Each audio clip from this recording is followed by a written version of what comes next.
আসন থেকে 2018 সালে তিনি নির্বাচন করেছিলেন। আমাদের শ্রদ্ধাভাজন নেতা, এই এলাকার বর্ষিয়ান নেতা জনাব এস এ খালেক সাহেবের সুযোগ্য সন্তান জনাব এস এ সিদ্দিক সাজু ভাই আমাদের মাঝে আজকে সভাপতিত্ব করছেন। এই 26টি থানার মধ্যে 71টি ওয়ার্ডে নির্বাচিত যিনি নির্বাচিত সভাপতি হাফেজ সাইফুর রহমান লিটন আমাদের আজকে অনুষ্ঠানে সঞ্চালনা করছেন।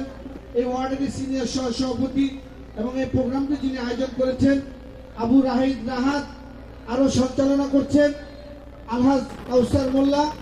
উপস্থিত শাহালি থানা বিএনপির সম্মানিত আহ্বায়ক, আমার জেল পার্টনার, বর্ষিয়ান রাজনীতিবিদ, আমার শ্রদ্ধাভাজন বড় ভাই জনাব এস এম কেসার পাপ্পু ভাই।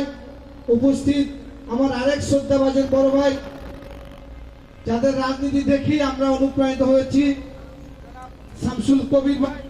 উপস্থিত আমার আরেক শ্রদ্ধাভাজন বড় ভাই, এই এলাকার কৃতি সন্তান জনাব আজাদুল্লাহ আজম। উপস্থিত আমার সহযোদ্ধা যুগ্ম আহ্বায়ক জয়নাল আবেদিন, এই এলাকার আরেক কৃতি সন্তান সাবেক যুগ্ম সম্পাদক নুরুল ইসলাম জজমিয়া।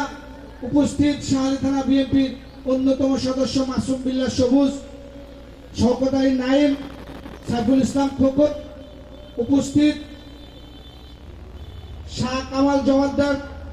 উপস্থিত 8 নং ওয়ার্ড বিএনপির নেতৃবৃন্দ, 93 নং ওয়ার্ড নেতৃবৃন্দ, শাহালি থানা শ্রমিক দলের সংগ্রামী আহ্বায়ক মাবেল ভুঁইয়া, শাহালি থানা তাঁতি দলের সংগ্রামী সহসচিব